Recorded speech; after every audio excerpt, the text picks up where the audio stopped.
मातृशक्ति की जय हो। 4 PM न्यूज नेटवर्क में आपका हार्दिक स्वागत है। देखिए, हम लोग पुराने समय में तो है नहीं, जो कथाएं पढ़ते हैं, जो कहानियां पढ़ते हैं, उसके हिसाब से समाज में दो तरह के लोग होते हैं। एक अच्छे लोग होते हैं, एक बुरे लोग होते हैं। एक कौरव टाइप के नेचर के होते हैं, एक पांडव टाइप के नेचर के होते हैं। एक देवता प्रवृत्ति के लोग होते हैं, कोई राक्षस प्रवृत्ति के लोग होते हैं। अब इनकी पहचान कैसे करें, कैसे पता चलाएं कि कौन ऐसा है जो सत्य के साथ खड़ा है, कौन ऐसा है जो असत्य के साथ खड़ा है, कौन दुष्टों के साथ खड़ा है, कौन राष्ट्रभक्त है और कौन राष्ट्र विरोधी है। एक बहुत ऐसा अवसर मिला है देश को आज की तारीख में कि मैं ये पहचान कर पा रहा हूं कि कौन देश की सभ्यता और संस्कृति से प्यार करता है, कौन इस देश से प्यार करता है, कौन इस देश की जो मान्यता है उनसे प्यार करता है, इस देश की बेटियों से प्यार करता है, इस देश की जनता से प्यार करता है। ओलंपिक में पहली बार ऐसी घटना घटी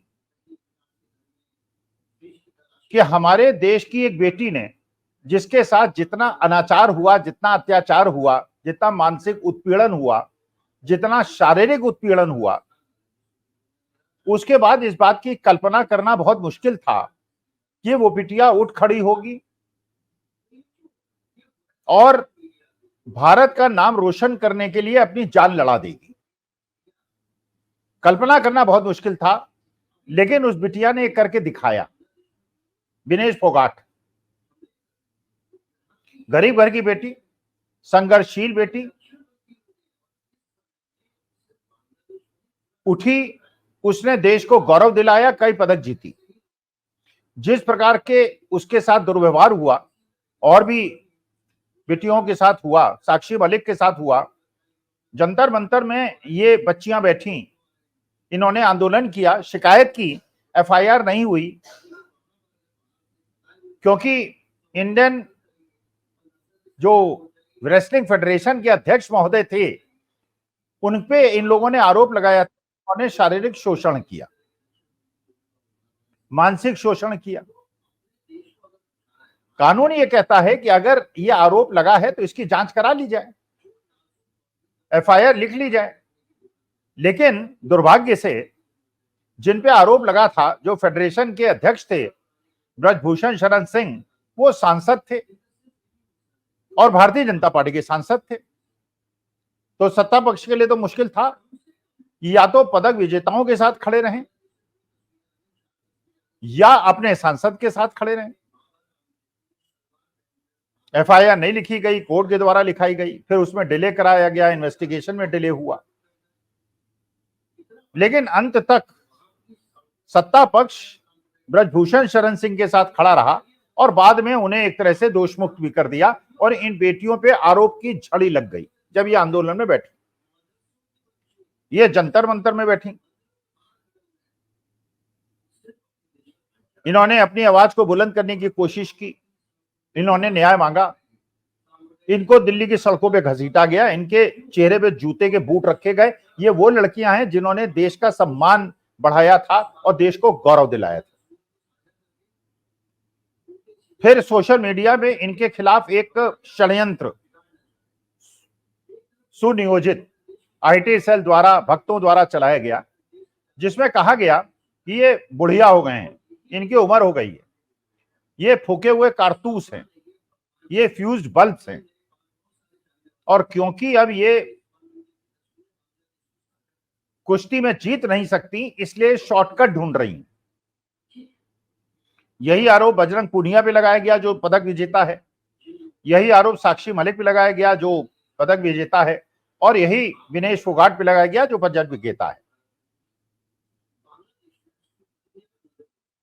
बेटियों ने अपने जो मानसिक बल था उसको कमजोर नहीं होने दिया। ये कहा गया, इन पे आरोप लगाया गया उस समय कि साहब ये सीधे ओलंपिक और कॉमनवेल्थ में खेलना चाहते हैं और प्रिलिमिनरीज में पार्टिसिपेट नहीं करना चाहते और ये योग्य नहीं है, इनका अब कुश्ती का जीवन खत्म हो गया। लेकिन अपनी ताकत के बल पर विनेश फोगाट पेरिस ओलंपिक में गई, सारे प्रिलिमिनरीज उन्होंने जीते, सेमीफाइनल भी जीता और सेमीफाइनल में उन्होंने उस पहलवान को हराया जो अपने जीवन में कभी कोई पहलवानी नहीं हारी थी, कुश्ती नहीं हारी थी। और विनेश फोगाट के लिए यह तय हो गया कि वो फाइनल में प्रवेश कर गई। फाइनल में प्रवेश करने का मतलब अगर जीतेंगी तो गोल्ड मिलेगा, हारेंगी तो सिल्वर मिलेगा। पूरे भारतवर्ष में हर्ष की लहर थी, पूरा देश गौरवान्वित अपने को महसूस कर रहा था। देश ये समझ रहा था कि पहली बार ओलंपिक इतिहास में देश के अंदर गोल्ड या सिल्वर मेडल आएगा। और किसी ने यह कल्पना नहीं की थी, किसी के दिमाग में यह कल्पना नहीं थी कि एक बहुत बड़ा षड्यंत्र चल रहा है। मैं इसको इसलिए षड्यंत्र कहूंगा, हम लोग वेट कर रहे थे कि आज कुश्ती का फाइनल है, विनेश फोगाट जीतेगी, भगवान से प्रार्थना भी कर रहे थे। लेकिन अचानक न्यूज फ्लैश होती है, विनेश फोगाट को इंटरनेशनल ओलंपिक एसोसिएशन ने उसकी अर्हता को खत्म कर दिया और वो अब न केवल फाइनल नहीं कुश्ती लड़ पाएगी, बल्कि जो उसकी प्रतियोगिता है उससे बाहर कर दिया गया। और एक हास्यास्पद आरोप लगा दिया। हास्यास्पद आरोप यह कि उसकी 50 किलो वेट वर्ग में वो कुश्ती लड़ती थी, उसका वेट 100 ग्राम ज्यादा है, 100 ग्राम।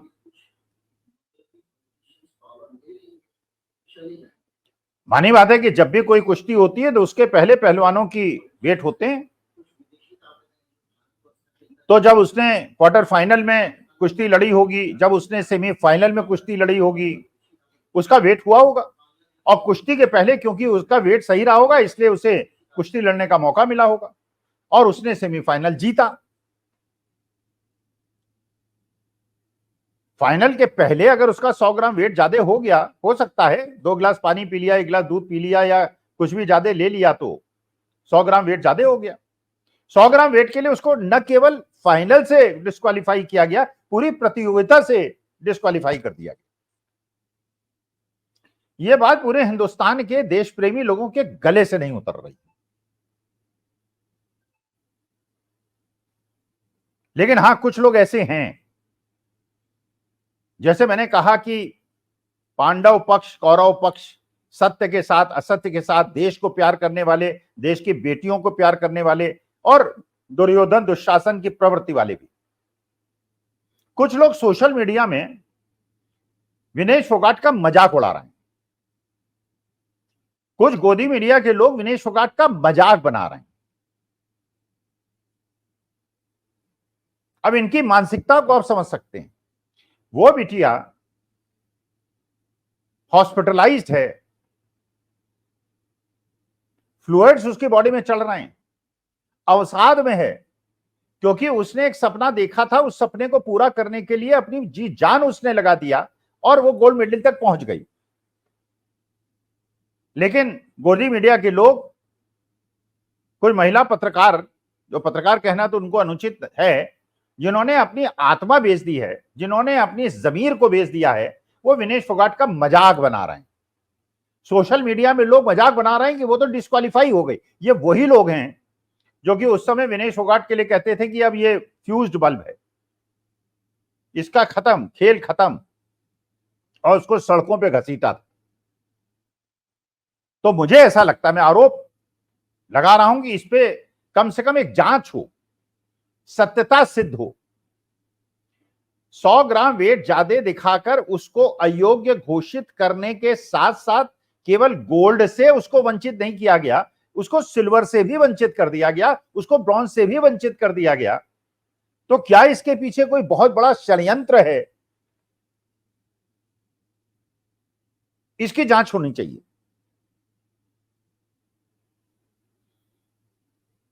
अब सारा का सारा दोष दिया जा रहा है कोच को, कि कोच ने कुछ ऐसा खाने दिया जिससे उसका 100 ग्राम वेट बढ़ गया। अरे अगर विनेश फोगाट अपने बाल ही कटा लेती तो 100 ग्राम वेट उसका कम हो गया होता। और वहां कोई ऐसी रोक तो है नहीं कि बिना बाल वाले कुश्ती नहीं लड़ सकते, वो क्वालिफाई कर जाती। और इतनी बुद्धि कोच को भी है, और जितने फेडरेशन के बड़े बड़े लोग अधिकारी जो हैं वहां जाके मस्ती करने पेरिस गए होंगे, वो भी बता सकते थे बाल कम हो जाएंगे।